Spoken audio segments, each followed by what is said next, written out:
Hello guys, in this tutorial you will learn how you can customize the response tone of responses provided to you by Duck AI in your chats and conversations. So let us guide you through it.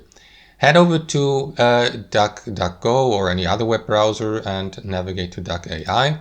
What you want to do next time, let me just remove the microphone here. Anyways, so what you want to do is navigate to your chat or conversation. You either start a new chat or navigate to one of your already existing chats here.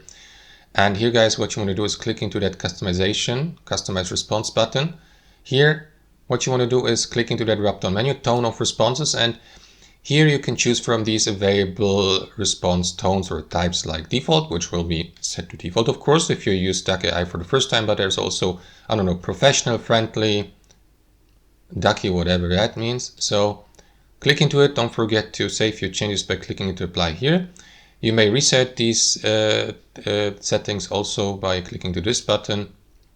And after that, you may see the results by entering your prompt here and by reading the answers or responses provided by Duck AI. That's it. Thanks for watching and I'll see you next time.